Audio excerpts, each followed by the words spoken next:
Hello and welcome to the third episode of season 2 of Steering Success. We have an amazing guest today. Her name is Hanan Eissa.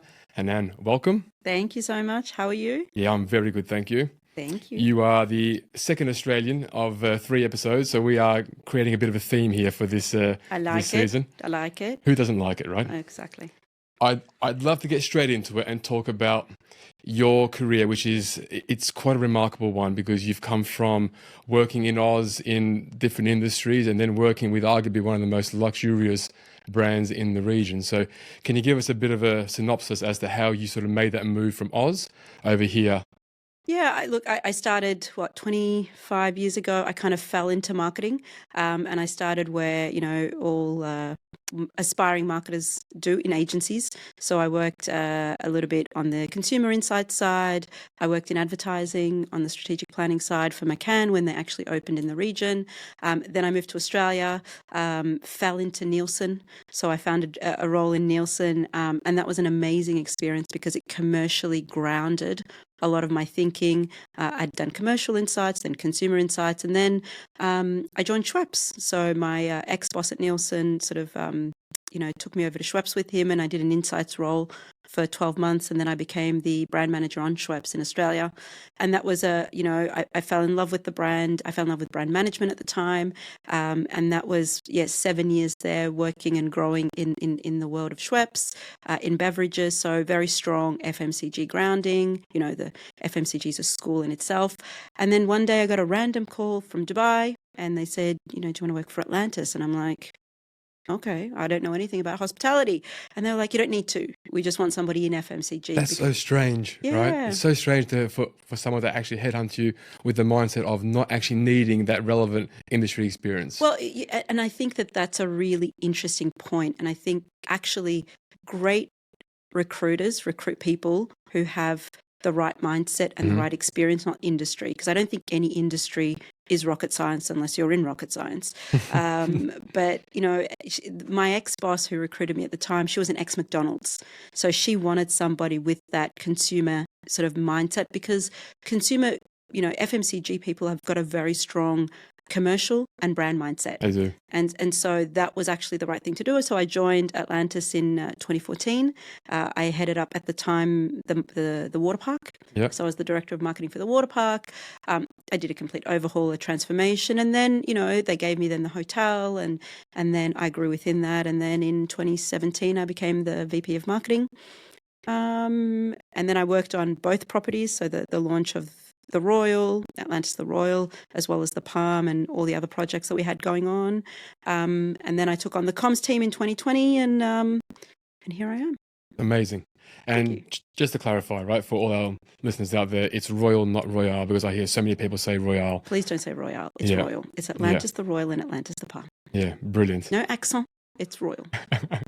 Brilliant. So how did you find the transition? Because it's one thing to meet someone or to speak to a recruiter who has that creative mindset to be able to look at you and say, I think you have what it takes to actually do it. Mm-hmm. It's another thing to move abroad to a region where you haven't really sort of, dip your toes in the water just yet, to go into arguably the largest hotel in the region, the biggest luxurious brand in the region, outside of your comfort zone when it comes to the vertical that you actually specialize in. How did you settle in those first 6-12 months? I'll be honest with you, it was a culture shock, Yeah. and in Australia, we do things in a certain way and there are certain guidelines and boundaries. And what was interesting about that transition was I went from a place that was super structured, how you worked with your agencies, how you worked with, your teams and things like that, into a world where there was no structure. So that was the first shock. So when I say, okay, well, we need to do a campaign, who's the agency? Oh, we don't have an agency. Sorry. Okay. So who's going to be doing that? No, you are. So whilst at the time it was a culture shock, it was actually an incredible learning experience because it empowered me to actually do it myself, to learn about doing it myself. Sometimes also FMCG, we're very much, as much as it's a great school, it's in a box. You're very boxed in to how you should be thinking. And this was an opportunity to step outside of that and say, hey, I'm in charge. I can think, I can do, I can guide my agencies.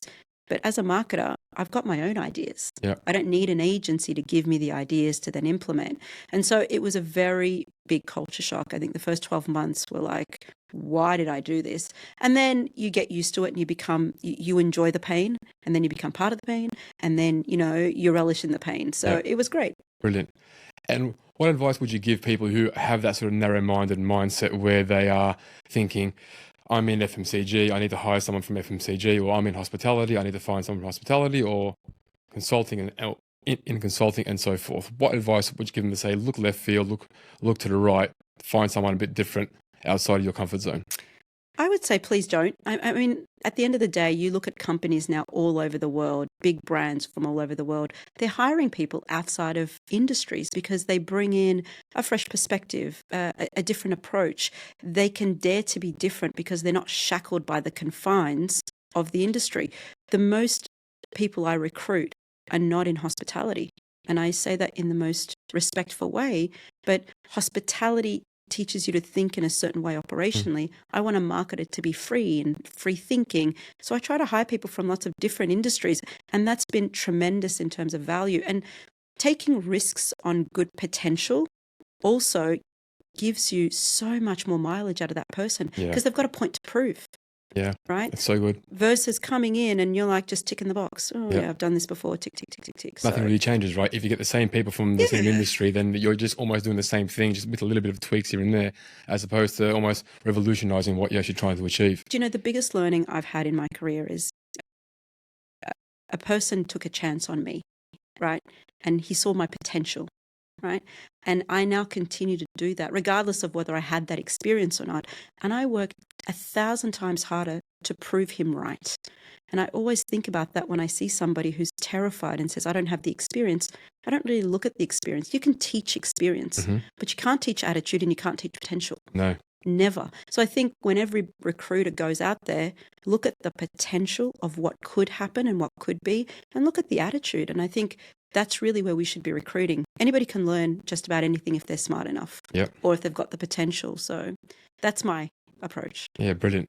And you spent a lot of your career in brand, all right, and being a brand expert. So how would you define, how would you define brand equity? Brand equity in its simplest form, and it's how it's defined. And, I know there are chapters and books written about brand equity, but really it's how much is a consumer willing to pay for your product? At the end of the day, that's the equity. So is your brand worth what I pay in terms of value? Now, value does not mean cheap. It means I get a payoff from it. And I think equity in itself is then how much a marketer builds into that, the stories that they build into it. How do they ultimately convince this consumer that whatever they're paying, whether it's $1 or $10,000, that it's worth it? Yeah. That's really equity in its simplest form. Love that, because in our industry, and our industry is probably tainted with, such negativity because we have such a low entry point of people coming in with a phone and laptop, and then all of a sudden they brand themselves as a talent partner or a recruiter, right? So you don't really have to have a qualification to do what we do. So it's very hard to sort of, overcome the negative stigma that so many people actually create bad experiences for a lot of clients, right? So the brand equity for us is quite crucial, that we need to really emphasize on this, that who we are as individuals, our experience, our accomplishments, our morals and ethics in an industry that shows very little to none, right? So and this is a very good point, because we try and hammer that home to all our clients and all our candidates. We don't want to charge you these bottom rates that everyone else does just to try get in the door. We are here because this is our brand equity. This is what we believe we bring to the table, the level of service, the level of expertise that we have in our business. So it's great to hear you explain it in that way, definitely. Yeah, and I think we overcomplicate things sometimes too.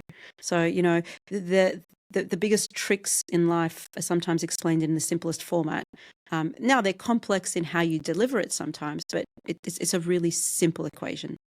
What's the biggest difference between marketing here and marketing back home? Oof. Interestingly, I think marketing here is a lot more fun. Honestly, I think I think the willingness of consumers to engage and absorb it is much more exciting. And I work on a beautiful brand, right? So it helps. So I'm blessed. I am blessed. But I think the digital world here is so much more don't forget I left Australia a while ago. So to Yeah. be fair, I haven't been back in a while. But It hasn't changed. okay, great. So then what I'm about to say then is relevant. The digital environment here is so much more sophisticated. Yeah. Right. So much more advanced in terms of our digital ecosystem and the region as well, whether Yeah. it's, Saudi and some of the other key GCC markets. So it's much more exciting about what you can do from a digital perspective. I would say at home, it was much more traditional. Yeah. And I believe to a great degree, it's still a lot more traditional. So I think that's the big difference. Here, the risks, people are willing to take more risks. Yeah. And many times those risks pay off really, really well. Yeah. And if they fail, you learn from them. I think in Australia, we were much more risk averse. Okay. And in relation to the sort of structure of marketing functions now compared to what it was, say, 5-10 years ago, do you see a huge change? You got marketing, you got comms, you got PR, you got brand, you got digital, you got social, you got everything else in between that. How do you see the best structure for a marketing function in an organization? Or is it determined based on the industry? Yeah, I think it's based on the industry and the brands and the functions. But what the definite trend is more in-house. So bringing more expertise in-house, Yeah. For many reasons, to be more agile and nimble, Yeah. to add value. I think the agency models sometimes and haven't evolved Yep. the way they probably should in a current environment. You still do have agencies that are charging a lot for production, and in an environment where content is really consumed so frequently, it becomes very expensive. Yep. To work with a comms agency the way we used to 10 years ago. So I think a lot of agencies are taking that, the introduction of, low cost content, that didn't exist 10 years ago. Yeah. And so lots of that for many brands is coming in-house. And I think brands are taking more risks to be more proactive in the creative journey, in the social journey, which is really exciting. Brilliant. And on the marketing comms side, how would you describe the cornerstone for effective marketing communication in this part of the world? Because it is quite unique, right? Because you got the Duolingo sort of challenge where people are trying to build that in-house as well. So how would you explain that? Look, effective marketing communication is really, really simple. It's actually repetition and distinctive assets. They're the two things that Brilliant. define effective marketing communication. How are you distinctive versus your competitor? So that they know that if you hide the logo, you're not somebody else.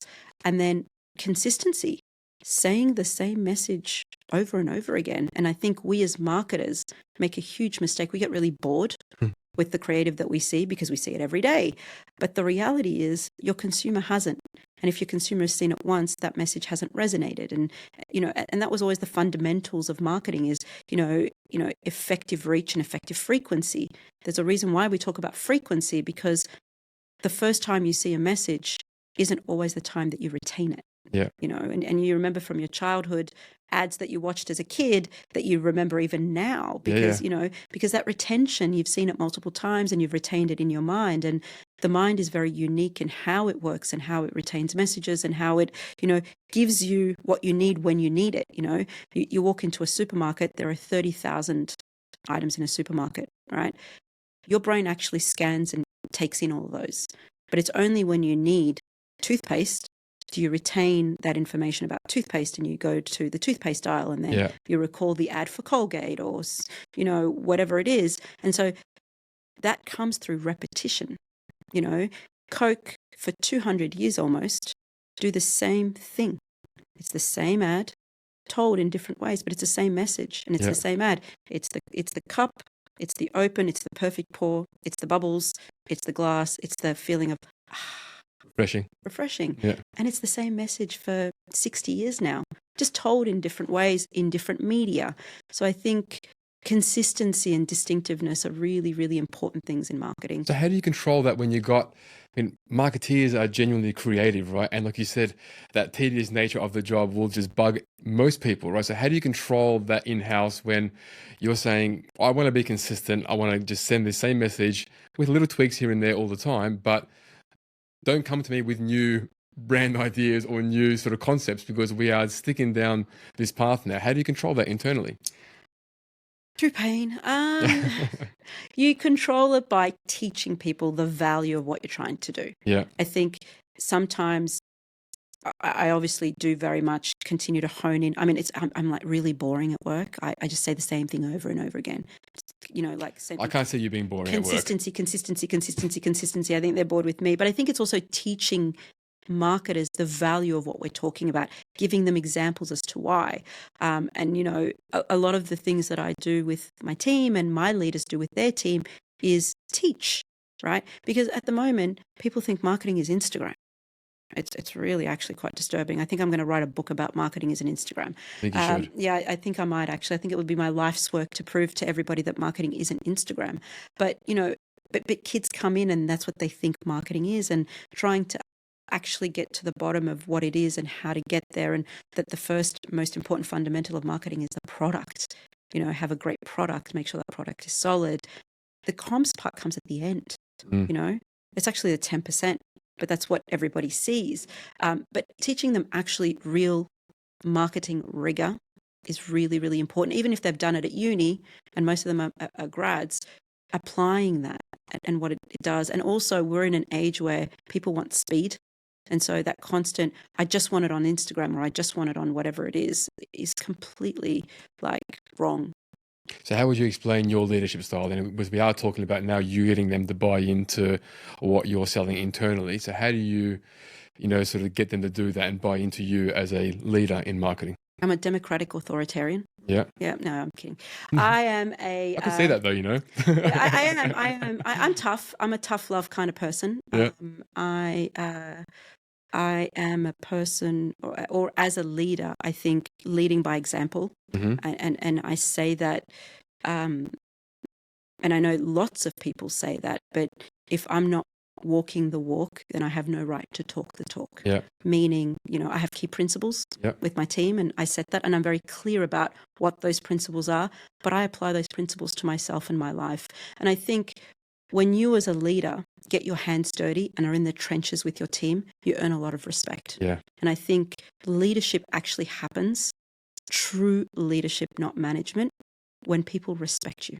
Give me your explanation of the difference, because people in this country still really struggle to understand the difference between leadership and management, which is very, very surprising for me, by the way. Do you know, it's an interesting debate, and everybody's got, again, the difference between leadership and management. I think for me, leadership is, if I'm going to war, I know that those soldiers are going to fight with me till the end. Yeah.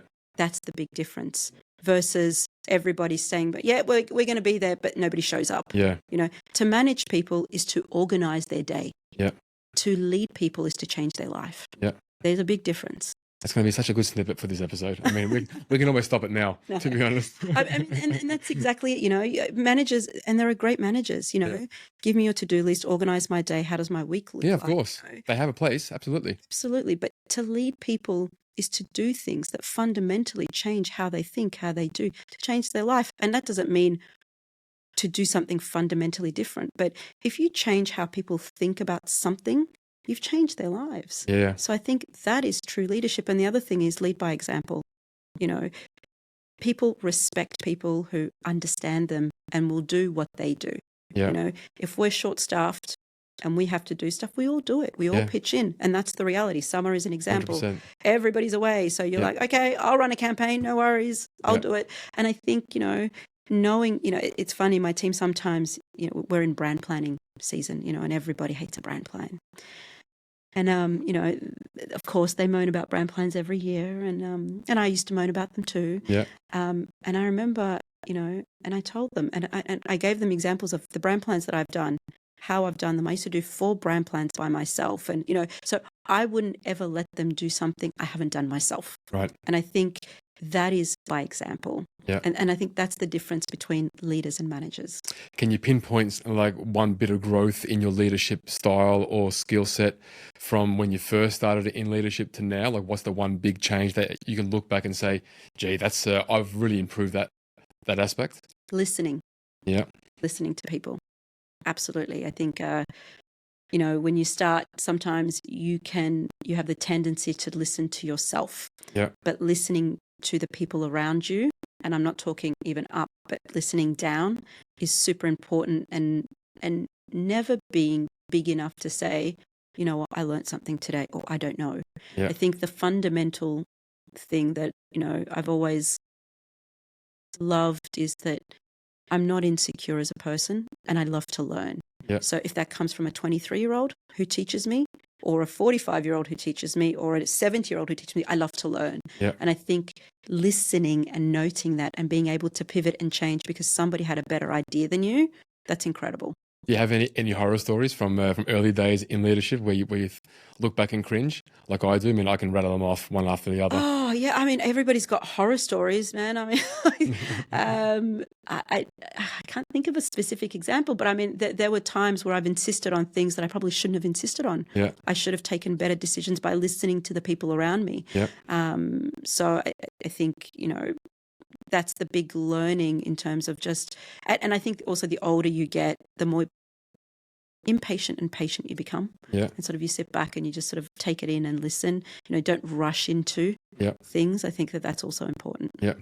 Sticking with the theme of leadership and listening, because this is going to be crucial now. So managing up, okay? So having a CEO or someone that you report into that is not within the marketing realm, okay? How have those relationships been for you to be able to get your point across, to get your strategy across in what you want to execute or implement? Do you know what? I think that the first thing is education. Yeah. I think I've been blessed with incredible people that I've reported into. And I think the reason why they were so incredible is they were open to learning and education about marketing and what marketing does and what we do, and that it's not a button that you press and, you know, stuff comes out. I think that that's really, really important. And I think also being able to say no. Yeah. I think everybody fears the fact that they can't say no to somebody, and there are different ways to say no. Yep. But, you know, I think having the courage to say, I don't think that's a very good idea, or maybe that won't work, because I think is really, really important for managing up. Yeah. I think saying yes is equally as important as saying no, and it's not personal. It's never personal. And I think if it becomes personal, that's where it becomes challenging. Yep. I think it becomes what's best for business. So what if they don't have that mindset? How do you overcome that if your leaders don't have that mindset that you do? Where, I mean, again, I'm privy to a lot of examples, and from where I sit, having to talk to a lot of people in leadership or people who report into a CEO, and the stories are just endless about how, you know, it's just mind-boggling how those leaders are just very set in their ways and not really able to adapt or pivot towards anything, right? So I've been in a privileged situation where that hasn't really happened to me. Do think that then it's an evaluation of, am I in the right place? Yeah. Honestly, that were to happen to me and consistently. And don't get me wrong, my bosses have said no to me in the past or disagreed with me, but we always walk out feeling that we might not agree and see eye to eye, but at least the viewpoints are clear. Yeah, and I might have crucial. to do what I have to do. Yeah. I get it. But most of the time, it's a really strong mutual platform that we pivot off for the success of the business. So, but I think when you're in that situation and it's consistent and it's frustrating, I think you reevaluate where you're at. Yeah, brilliant. We live in a country where extravagance and luxury and the glitz and glamour of everything is just at the absolute optimum, right? So, and your hotels are up there with the best of them, if not the best. Yeah. Okay, but there is hospitality, there are cars, and there is everything else in between on how luxurious this place can be. We've got the horrible shows of Dubai Bling and everything else that just accentuates everything else that is here, right? How do you, in your position, which is a crucial position in such a luxurious hotel, how do you stay ahead of the market trends, the key market trends, and look at what everyone else is trying to do and trying to sort of generate for their own international brands here in this region? Well, there's a couple of things. For a start, I don't say this arrogantly, the comp set isn't really what I look at. when I think about my brand and where I want to go. Okay. I look at other brands and what other industries are doing, and whether it's luxury, whether it's sportswear, whether it's cars, whether it's whatever it is, I do look at other industries and what they're pioneering and doing. And I think Really? that that's super exciting to get out of your comp set. Yep. And the second thing is, I think, being authentic, regardless of whether you're luxury or not. I think staying true to who you are. I always make sure that we're not copying anybody, and even if there's an idea that's out there that we've taken or borrowed or whatever it is, we've made it ours and it's authentic to us. Because many times you see a brand that's done something and you're like, oh, really? Maybe they shouldn't have done that. Or does it really fit the brand?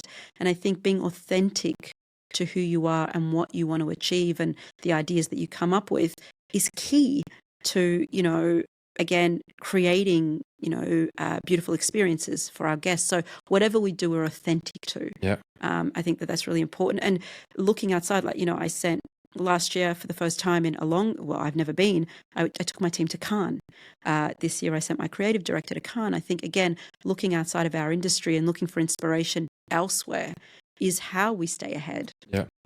Do you think that your sort of nature of just being a leader in marketing, sort of you find yourself just looking at campaigns from other brands and just sort of just critiquing it internally and just saying, what on earth were they thinking there with that or with this, whether it's Samsung, whether it's Apple, whether it's Lamborghini or anything else in between? Always. Yeah. I mean, I'm a serial marketer. It's actually awful. My feed is full of everything that I guess gets served everything from every brand. So I read Campaign Week and everything. So yeah, of course you get inspiration from it, and you say what is good, what is bad, and what is ugly. And I think Do you like more the ugly. than the ugly? I love a train smash. I love a train smash. I love watching a train smash. But I also Name one. no, I would not do that. No. Just one from like a few years ago, so everyone's gotten over it now. Come on. I would not name a train smash. But I mean, there are brands that lose their path, and there are brands that lose their path and find their path again. So I think, Give us one of those where you thought that they were off track, but they've sort of regrouped and got it back on track over the last, say, 5-10 years. McDonald's. Okay. I think McDonald's, I worked on McDonald's many, many years ago, and, McDonald's went down the road of trying to be a healthy brand. They went down salad shakers and, until I think they've realized that the best thing about their stuff is not that it's the chips. It's like the chips. It's all about the chip and the nugget. And I think they've found an amazing way back to their own brand and who they stand for, and being unashamed of who they are. Yeah. You know what? McDonald's is not telling you to eat it every day, but it's just telling you when you have it, God, Enjoy it's worth it. Absolutely. Yeah. And so I think just not now, but But I think they found a really good way back to that. And they've done some really, I think Wyden and Kennedy have steered them strategically in a great direction. How do you have McDonald's your way, and all this celebrity McDonald's, what their version of McDonald's is. I think it's been really, really clever, and they've done some wonderful stuff. Funny you mentioned that, because again, if I bring it back to our industry, a lot of people they're almost not ashamed, but they're apologetic for being recruiters.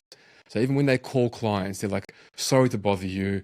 They're just so sorry, because they're just, but they know they're not liked, they're not appreciated, right? So, and anyone who's worked with me, for me over the years, I've always tried to just ingrain in them is never apologize for what job we do, because we're bringing value.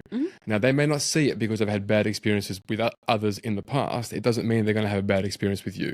So be proud of the job that you're doing and the service that you provide to a client and to a candidate, because this is your level of service, which is a lot higher than most. So it's similar to what you said with the McDonald's thing. Don't be ashamed of it.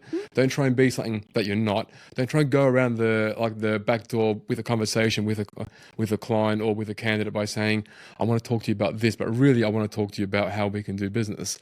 It's kind of misleading, right? So for me, it's just, I go straight in. This is who we are. This is what we do, and this is why we're great. And I'm not ashamed. And if you don't want to work with me, that's fine. Yeah, I'm sure we'll find our way. Together anyway, right? And I think that's confidence, right? The brands that are confident can say that they've made mistakes or they've lost their way, but they've found it back again. And I think, it's a great example of a brand that I love that has done it really well. Yeah. In relation to setting up a brand from scratch, how can you set it up for sustained success? What are the sort of key sort of attributes or sort of, milestones that like you need to set for that? I think depth, I think research, lots of insight, lots of research into what you're trying to do and who the consumer is, and being really clear about who you are and what you stand for. I think often, again, in the noise of the world, you want to be everything. But the reality is, the more that you're a jack of all trades, then you become a master of nothing. You get lost in the noise. So being, again, distinctive is the key. And so what does distinctive look like for you as a brand? How do you set up a brand that really has its own tone of voice, that is relevant for its consumer, that resonates with the consumer and speaks the consumer's language, or that need state, as we say, and being really, really distinctive in that voice. And I think if you get the basics and the fundamentals right, your brand architecture, your hierarchy, your tone of voice, your brand values, then you'll set yourself up for success.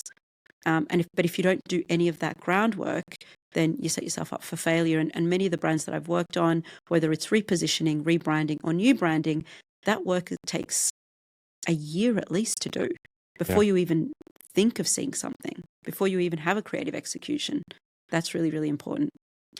Your passion for marketing obviously is shining through, right? Yes. Has it always been like this? Has it wavered throughout your career where you're just like, I'm done, I wouldn't mind doing something else, bit of a pivot? Never. I love marketing. I'm a marketer through and through. I'm passionate about the science of marketing. I'm passionate about, the non-science of marketing. I love the combination between heart and mind. Give us an example of the heart and mind in marketing, if you can.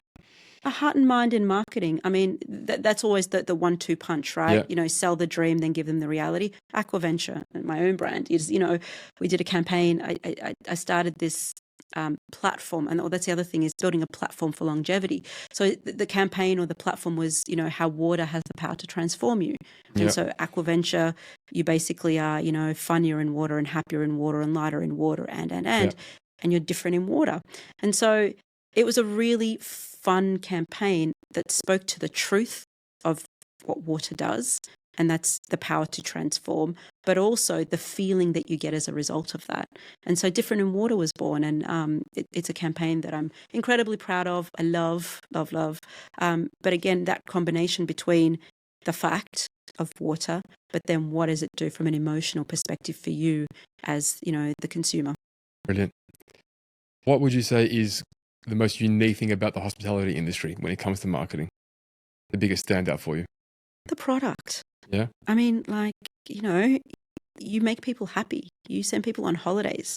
You think of that, right? People walk into your lobby. They've either saved up their whole year for it. They've been expecting this because they need a break. Your role is to transform whatever they've got in mind, to help them relieve the stress, to help them connect with their family, to help them create magical moments. That's the role of hospitality, to change an experience, to make it better for somebody. Whether you're serving a cup of tea, you're giving somebody a beautiful meal, every moment is a moment to transform.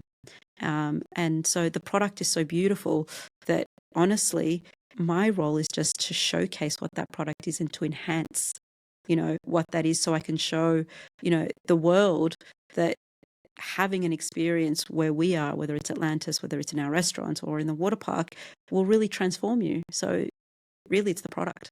Is it easier or is it more pressure that you have such a really big known brand? How do you find it? No, it's pressure. It's pressure because, More pressure, right? 100%, because, you're only as good as your last big idea. Yeah. So, and we're very, very, very competitive as a brand, and, we want to be the best. We are the best. So getting on top is, difficult, but staying on top is so much harder, because then everybody looks to you. The industry looks to you. Everybody looks to you and unfortunately, people love to see you fall. So how do you get to the top, but how do you stay on top?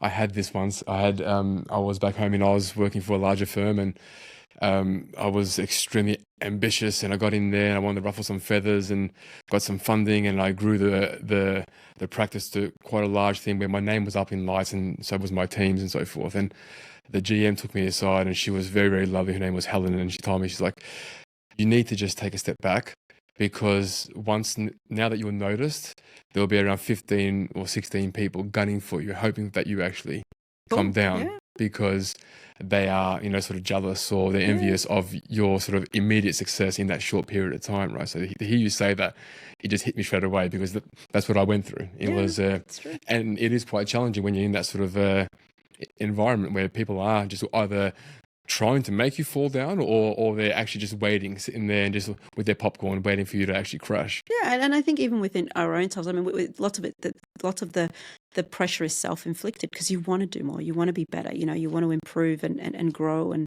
continue to push yourself to do that. So I think, marketers are by nature competitive. And so, that's the industry that we're in, that's how we are. And so, you always want to win. So it's kind of the industry and the nature. So sometimes it is self-inflicted, though, I have to say. Can I bring it back to the hotel? So you've got two now, right? So you've got Atlantis and you've got Atlantis Royal. Mm-hmm.